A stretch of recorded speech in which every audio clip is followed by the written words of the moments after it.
Market का पंचनामा में आप सभी का बहुत बहुत स्वागत है। मैं हूं यतिन मोता और आप देख रहे हैं CNBC आवाज लाइव सोशल मीडिया प्लेटफॉर्म्स पे। चलिए बाजार की बात करते हैं और जिस हिसाब से मार्केट में आज तेजी का तामझाम रहा, हम बिल्कुल ही निफ्टी को 14,000 के लेवल के आसपास ले आए हैं। तो बहुत ही फैंटास्टिक जर्नी है। ज़्यादातर कंट्रीब्यूशन IT के शेयरों और बैंकिंग के शेयरों से आई है पिछले 15-20 दिनों में, और जो ज़बरदस्त तेजी आई है उसमें मिड कैप के भी क्या कहने, बहुत अच्छी तरीके से सारा का सारा मार्केट मोमेंटम बनता हुआ दिखाई दे रहा है। आज अगर आप देखें तो एडवांस डिक्लाइन रेशियो लगभग 1:1 था। इसका मतलब ये कि बढ़ने वाले शेयर्स के सामने घटने वाले शेयर्स बिल्कुल ही बराबर थे। अगर आप बात करें मार्केट की तो आज 5वां दिन है जहां लगातार तेजी हमको देखने को मिल रही है, खास करके बैंकिंग और IT शेयरों में। अगर आप देखें बजाज ऑटो आज का निफ्टी का बेहतरीन प्रदर्शक रहा। 1 लाख करोड़ के ऊपर बजाज ऑटो का इंट्राडे मार्केट कैप पहुंचा। और अगर आप दूसरे शेयर्स की बात करें, HDFC, Kotak bank, HCL tech, Asian paints, इन सभी शेयरों ने लाइफ हाई लगाया। तो बहुत अच्छी तरीके से मार्केट की ब्रेथ। गेनर्स की अगर आप बात करें आज तो Axis bank, HDFC, tech Mahindra, HCL tech जैसे शेयरों में तेजी देखते ही बनती थी। लूजर्स की बात करें तो सरकारी कंपनियां जैसे कोल इंडिया, NTPC पे थोड़ा बहुत दबाव था। टाटा मोटर्स और हिंडाल्को जैसे शेयरों में भी थोड़ी बहुत हमको आज सेलिंग आते हुए दिखी। मिड कैप्स की अगर आप बात करें तो बहुत अच्छा प्रदर्शन वहां देखने को मिला। विनती ऑर्गेनिक्स में Schaeffler, union bank, endurance tech जो एक 2 व्हीलर ऑटो एंसिलरी है, CG कंज्यूमर, ये सभी शेयरों पे बहुत अच्छी तरीके से तेजी हमको देखने को मिली। अगर आप FNO गेनर्स की बात करें तो IGL, एक्साइड, MGL, PNB जैसे शेयरों में हमने बहुत अच्छा प्रदर्शन देखा। तो ओवरऑल अगर आप कहें तो बैंकिंग में आज एक सेक्युलर तेजी देखने को मिली, चाहे वो सरकारी बैंक्स हो चाहे वो प्राइवेट बैंक्स हो, दोनों ही तरफ हमको तेजी को देखने को मिली। और IT क्षेत्र में भी खास करके फ्रंटलाइन शेयरों में तेजी देखते ही बनती थी, जैसे कि मैंने पहले बताया। चलिए आज की क्वेरी बोर्ड खोलते हैं और आई एम श्योर ज़्यादातर जो आपकी क्वेरीज होंगी वो मिड कैप में होगी, क्योंकि देखिए लार्ज कैप में 14,000 के लेवल से काफ़ी स्केप्टिसिज्म है कि यहाँ से मार्केट गिरेगा क्या, यहाँ से और बढ़ेगा क्या। तो फोकस आपका होना चाहिए मिड कैप पे। और अगर आपकी क्वेरीज को मिड कैप शेयरों को लेके है स्पेसिफिकली तो ज़रूर मैसेज बोर्ड पे हमको छोड़िए, तो हम आपको उसके बारे में जो एडवाइस हमारे एक्सपर्ट्स देते हैं और जो ओपिनियन ब्रॉडर होती है उससे हम इसको कोरिलेट कर सकें। ओवरऑल बेसिस पे अगर आप देखें तो मार्केट का मोमेंटम बरकरार है और ओवरऑल बेसिस पे हमको ये दिखेगा कि मिड कैप इंडेक्स जो अभी रिकॉर्ड हाई पे नहीं है वो बहुत जल्द स्मॉल कैप इंडेक्स के साथ वहां आता हुआ दिखाई देगा। चलिए इसको अब मार्केट का पंचनामा का मैं क्वेरी बोर्ड खोलता हूं और वहां देखते हैं किस हिसाब से क्वेरीज आ रही हैं। लगभग 60 क्वेरीज आ चुकी हैं। अच्छा, अक्षय मित्तल जी पूछ रहे हैं इज मार्केट करेक्शन कमिंग। देखिए सभी को लगता है कि 14,000 निफ्टी के बाद क्या होगा, यहां से तो मार्केट पक्का गिरेगा, इतना भाग गया है तो गिरेगा। देखिए जब ये फियर होता है ना मार्केट में, तब मार्केट जल्दी गिरता नहीं है। तो ये हमको सोचना नहीं चाहिए कि मार्केट करेक्ट होगा या मार्केट यहां से और बढ़ेगा। स्टॉक स्पेसिफिकली पैसा बनता है, स्टॉक स्पेसिफिक रहिए तो पैसा बनेगा। मार्केट गिरे या बढ़े शेयर तो ऊपर नीचे जाएंगे, और अगर आप अच्छे शेयर लेके खरीद के रखें तो मार्केट का जो उतार चढ़ाव है उससे ज़्यादा फर्क नहीं पड़ता है। तो अक्षय मित्तल जी, आई होप आपकी क्वेरी हमने देखी है। शुभजीत बैनर्जी पूछ रहे हैं कि स्नोमैन लॉजिस्टिक्स इन्होंने 57 रुपये में लिए हैं, आप होल्ड करें या एग्जिट, वो पूछ रहे हैं। देखिए बैनर्जी साहब, अदानी लॉजिस्टिक्स जो है स्नोमैन में काफ़ी सारे शेयर्स बेच चुका है। पिछले 5-7 दिन का अगर आप डिलीवरी डेटा देखें तो लगभग 2-2.5 करोड़ शेयर्स का डिलीवरी वॉल्यूम हो गया है। इसका मतलब ये है कहीं ना कहीं इसकी सेलिंग खत्म हो रही है। और आज स्नोमैन में जिस हिसाब से 15% का मूव था, प्लस कोविड की जो वैक्सीन है उसके लिए कोल्ड स्टोरेज जो चाहिए शायद वो स्नोमैन प्रोवाइड करे, तो अपॉर्चुनिटी बहुत ज़्यादा है। अगर आपने 57 रुपये पे लिए हैं और आपको लगभग 20% का मुनाफा हो रहा है तो थोड़ा होल्ड करके रखिए। मुझे लगता है यहाँ से भी 10 से 15% का अपटिक हमको देखने को मिल सकता है। अशोक वर्मा जी पूछ रहे हैं, राहुल वर्मा जी पूछ रहे हैं कि अशोक लेलैंड पे 102 पे उन्होंने खरीदा है, क्या व्यू है। देखिए ऑटो के जो सेल्स नंबर्स हैं वो दिसंबर महीने के हफ्ते के एंड तक आ जाएंगे और न्यूट्रल सा माहौल रहेगा, क्योंकि देखिए दिसंबर के महीने में ज़्यादा हेवी सेल्स नहीं होती हैं ऑटो की, तो हमको ये बात का ध्यान रखना चाहिए। ओवरऑल बेसिस पे अगर आप देखें तो ऑटो के जो नंबर्स हैं वो डिसेंट आने चाहिए। अशोक लेलैंड अगर आपने 102 में लिया है, स्टॉप लॉस रखिए अपना टाइट लगभग 98 रुपीज़ के आसपास का, और अगर आपका ट्रेडिंग व्यू है तो यहाँ से शायद आपको 4 से 5% की अपसाइड देखने को मिल सकती है। अच्छा, राजेंद्र थोरात जी पूछ रहे हैं डिक्सन का टारगेट क्या है। देखिए बहुत बेहतरीन कंपनी है, मेक इन इंडिया की थीम, मैन्युफैक्चरिंग की थीम, और जिस हिसाब से वाइट गुड्स जो हम refrigerator, AC, TV, fridge, mobile phone वगैरह की बातें करते हैं, तो डिक्सन जैसी कंपनियां उनका मैन्युफैक्चरिंग कर रही है ग्लोबल ब्रांड्स के लिए।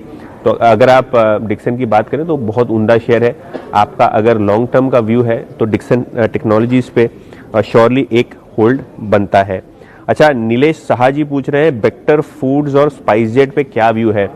देखिए बेक्टर की अगर आप बात करें तो वैल्यूएशन फुल हो चुका है, आईपीओ प्राइस से लगभग दुगने पे ये स्टॉक लिस्ट हुआ है। अगर आपके पास आईपीओ में अलॉटमेंट हो तो उस शेयर्स को होल्ड करिए। फ्रेश बाइंग की एडवाइस मैं यहाँ नहीं दूंगा क्योंकि वैल्यूएशन काफ़ी महंगे हो चुके हैं ऑलरेडी। स्पाइस जेट की अगर आप बात करें तो मोमेंटम यहाँ बना हुआ है, दिवाली से लेकर अब तक लगभग स्टॉक ने 100% का रिटर्न दिया है, और यहाँ से भी अगर एविएशन सेक्टर खुलता है, परफॉर्मेंस वापस आती है, कच्चे तेल के दाम में ज़्यादा उछाल नहीं आता है, तो स्पाइसजेट जैसी कंपनीज को बेनिफिट ज़रूर होगा। अच्छा, अक्षय मित्तल जी वापस पूछ रहे हैं मैक्स फाइनेंस 482 रुपये एक साल के लिए क्या हुई है। बिल्कुल ही अच्छी कंपनी है, पूरे के पूरे इंश्योरेंस सेक्टर का अंडर परफॉर्मर शेयर है, और एक्सिस बैंक के साथ इनका इंश्योरेंस ट्रांजैक्शन जो है बहुत जल्द कंप्लीट होने वाला है। अगर वो कंप्लीट हो जाता है तो यहाँ से शेयर में काफ़ी अच्छी अपसाइड देखने को मिलेगी। अगर आपको मैक्स फाइनेंस में एक साल के लिहाज से निवेश करना है तो ज़रूर यहाँ निवेश करिए। इंश्योरेंस सेक्टर एक बहुत ही अच्छा सेक्टर है जहाँ आप सिलेक्टिवली पोजीशन ले सकते हैं। अच्छा, धीरज जेठवानी जी पूछ रहे हैं कि टीसीएस और एचडीएफसी बैंक पे व्यू क्या है। व्यू तो हमेशा होल्ड ही रहता है, ये सुपर्ब शेयर्स हैं। अगर आपको इन्वेस्टमेंट करना है टीसीएस और एचडीएफसी बैंक में तो ज़रूर कीजिए, खास करके टीसीएस में, क्योंकि आईटी के जो नतीजे आने वाले हैं, मेरे को लगता है थर्ड क्वार्टर के जो नतीजे अगले 15 दिन में आएंगे जो, वो बहुत बेहतरीन रहने वाले हैं। तो TCS, Wipro, HCL tech, Infosys जैसे शेयर्स अगर आपके पास हो तो ज़रूर उनको होल्ड करिए। अच्छा, शशांक कदम जी पूछ रहे हैं कैम्स और एशियन पेंट कितने दिन ये रैली शुरू रहेगी। देखिए दोनों ही अच्छी कंपनियां हैं, खास करके एशियन पेंट्स। अगर आपके पास ट्रेडिंग में यहाँ पोजीशन हो तो आपको ऊपरी स्तरों पे थोड़ी बहुत प्रॉफिट बुकिंग करनी चाहिए, लेकिन अगर आपका होराइजन थोड़ा लॉन्ग टर्म है तो दोनों ही शेयर्स बढ़िया हैं, यहाँ आपको होल्ड करके रहना चाहिए।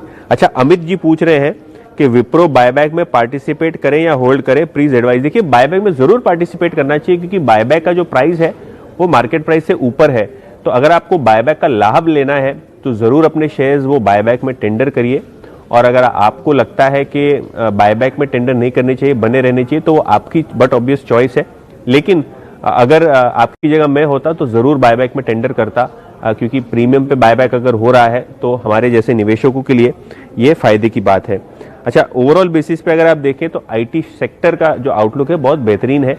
फार्मा और आईटी शेयर्स ऐसे शेयर्स हैं जहां आपको ये मार्केट वॉलेटिलिटी में काफ़ी अच्छे रिटर्न मिल सकते हैं, सेफ रिटर्न मिल सकते हैं, तो आपको वहां बने रहना चाहिए। अच्छा, आशीष श्रीवास्तव जी पूछ रहे हैं प्रेस्टीज एस्टेट कैसा है। देखिए बैंगलोर बेस्ड ये कंपनी है और साउथ में ज़्यादा कारोबार है इनका, मॉल्स, कमर्शियल प्रॉपर्टीज़ और रेजिडेंशियल प्रोजेक्ट्स में। जिस हिसाब से रियल एस्टेट में एक फिलअप आया है, कहीं ना कहीं प्रेस्टीज एस्टेट जैसी कंपनी यहाँ परफॉर्मेंस देंगी। अगर आपका होराइजन प्रेस्टीज एस्टेट में शॉर्ट टर्म के लिहाज से है तो मैं कहूँगा प्रेस्टीज एस्टेट से बेटर है डीएलएफ में आप स्विच कर सकते हैं। बहुत अच्छी तरीके से उनके एनसीआर की सेल्स हो रही है। लेकिन अगर आपको लॉन्ग टर्म के लिहाज से यहाँ देखना है, ट्रेडिंग के हिसाब से नहीं देखना है, तो प्रेस्टीज एस्टेट भी एक अच्छा शेयर है जिसको आप खरीद सकते हैं। अच्छा, संजय राठौड़ जी पूछ रहे हैं Tata power buy level please suggest me. Sanjay ji, Tata power की अगर आप स्पेसिफिकली बात करें तो कंपनी तो अच्छी है, पिछले 4-5 दिनों से स्टॉक में मोमेंटम भी काफ़ी अच्छा है। इनका जो कर्ज है जो बैलेंस शीट पे, उसको कम करने की कंपनी की योजना है, और अगर ये अपना कर्ज कम कर सकते हैं मीडियम टर्म में तो शेयर में हमको अच्छी खासी री रेटिंग आती हुई देखने को मिल सकती है। तो टाटा पावर आपको देखना चाहिए। अच्छा, नहारिका माथुर जी ने 2000 शेयर डिश टीवी के लिए हैं 12 रुपये 80 पैसे में। लगभग 13 साढ़े 13 का प्राइस है। देखिए निहारिका जी, डिश टीवी जैसे शेयर ट्रेडिंग वाले होते हैं, आपको यहाँ ट्रेडिंग टॉप अगर मिल जाए 15-16 का टारगेट अगर आपको दिखता है तो ज़रूर वहाँ एग्जिट कर लेना चाहिए। देखिए कंपनी के अंदर काफ़ी सारी चेंजेस हो रही हैं, उनका कर्ज भी ज़्यादा है, सरकार ने पिछले दिनों उनको नोटिस भी भेजी है क्योंकि उनका लाइसेंस फी का कुछ पैसा बकाया है। तो कहीं ना कहीं ये कंपनी की बैलेंस शीट को स्ट्रेन कर सकता है आगे चलते हुए। हमको ये नहीं पता कि क्या कोर्ट ऑर्डर करेगी, लेकिन अगर आपके पास शेयर ट्रेडिंग के लिहाज से रखे हुए हैं तो 15-16 का जो टारगेट है वहाँ अगर आपको शेयर बेचने मिलता है तो वहाँ आपको प्रॉफिट बुक कर लेना चाहिए। अच्छा, अजय सिंह दोदिया जी पूछ रहे हैं कि निप्पॉन और लोम्बार्ड, आईसीआईसीआई लोम्बार्ड इन्होंने लिए हैं, क्या करना चाहिए? दोनों ही बढ़िया कंपनी है। अगर आपके पास निप्पॉन एएमसी के शेयर्स हों और आईसीआईसीआई लोम्बार्ड हों 1100 रुपये में, मुझे लगता नहीं कोई दिक्कत होनी चाहिए। अगर आपके पास ये शेयर है तो बने रहें, बहुत अच्छी तरीके से यहाँ आपको रिटर्न्स आते हुए दिखेंगे। अच्छा, और 2-4 क्वेरी हम लोग जरा स्कैन कर लेते हैं क्योंकि काफ़ी सारी रिपीट क्वेरीज भी आ रही हैं। राजेश बग्गा जी पूछ रहे हैं जीएनएफसी का शॉर्ट टर्म व्यू क्या है? तो राजेश बग्गा जी, जीएनएफसी की अगर आप बात करें तो केमिकल के प्राइजेस ज़बरदस्त तरीके से बढ़ रहे हैं। ये एसिटिक एसिड से लेके जो टीडीआई बनाती है कंपनी जीएनएफसी, उसके दामों में 40 से 50% का लॉस से दामों में इजाफा हुआ क्योंकि चाइना से इंपोर्ट नहीं हो रहा। और चाइना से इंपोर्ट नहीं हो रहा तो जाहिर सी बात है कि काफ़ी फ़ायदे में रहेगी ये कंपनी शॉर्ट टर्म के लिहाज से। मैं कहूँगा यहाँ से 10 से 15% की शॉर्ट टर्म अपसाइड आपको देखने को मिल सकती है। आपके पास अगर जीएनएफसी है तो उसको होल्ड करें। आरती अग्रवाल जी पूछ रही हैं जिंदल स्टील उन्होंने 285 रुपीज़ में बाई किया। बढ़िया है ना यार, स्टील की अगर आप रैली देखें, टाटा स्टील, जेएसपीएल, सभी जो शेयर्स हैं स्टील के उनमें अच्छा मोमेंटम देखने को मिला है। तो अगर आपके पास स्टील के शेयर्स हो होल्ड करिए, क्योंकि ये जो जनवरी के बाद रिजल्ट्स आने वाले हैं स्टील कंपनीज के बहुत अच्छे आएंगे। तो तब तक आपके पास अगर शेयर होल्ड करने की कैपेसिटी है तो ज़रूर होल्ड करें। ओवरऑल बेसिस पे अगर आप देखें तो स्टील में साइकिल काफ़ी अप है, दाम काफ़ी कड़क है बाजार में, तो अच्छी खासी मोमेंटम की एक्सपेक्टेशन यहाँ आप रख सकते हैं। अच्छा, अंजनी कुमार नंदवाना जी पूछ रहे हैं कि south Indian bank long term में क्या लगता है? देखिए कंपनी अच्छा कर रही है, मिड कैप बैंक है, शायद आगे चलते हुए राइट्स इशू भी आ सकता है, फंड रेजिंग प्लान भी आ सकता है। तो वो अगर आए तो कंपनी के लिए और भी अच्छी पॉसिबिलिटीज़ रहेंगी ग्रो करने के लिए। साउथ इंडियन बैंक पे लॉन्ग टर्म का व्यू रहेगा कि होल्ड करें और यहाँ से आप 15 से 20% तक का रिटर्न एक साल भर में एक्सपेक्ट कर सकते हैं। अच्छा, ये कल्पेश तेली जी पूछ रहे हैं आईडीएफसी फर्स्ट बैंक और येस बैंक के राय दीजिए। देखिए अगर आपके पास दोनों ही शेयर है तो मैं प्रेफर करूंगा ये कि आप येस बैंक बेच के आईडीएफसी फर्स्ट बैंक में उसको कन्वर्ट कर लें। आईडीएफसी फर्स्ट बैंक की अगर आप बात करें तो टर्न अराउंड हो रही है बैंक, काफ़ी सारे मैनेजमेंट के अच्छे प्लान्स हैं बैंक्स को लेके, और आईडीएफसी के साथ इसका मर्जर का भी प्रपोजल आगे चलते हुए आता हुआ दिख सकता है। तो आईडीएफसी फर्स्ट बैंक में बने रहें, ये राय देना चाहूँगा आपको। और ओवरऑल बेसिस पे अगर आप देखें तो काफ़ी अच्छे मोमेंटम में सारे के सारे ये सेक्टर के मिड कैप आपको आते हुए दिखाई देंगे। और इसी के साथ दीजिए मुझे इजाज़त, और अपना बहुत ख्याल रखें। खास करके ट्रेडिंग में एक राय देता हूं मैं हमेशा, अपने स्टॉप लॉसेस ज़रूर लगाएं, कैरीड अवे मत होइए और लॉसेस काटना सीखिए। स्टॉप लॉस ट्रेडिंग की सबसे पहली रूल है, उसको प्लीज़ फॉलो करें। धन्यवाद।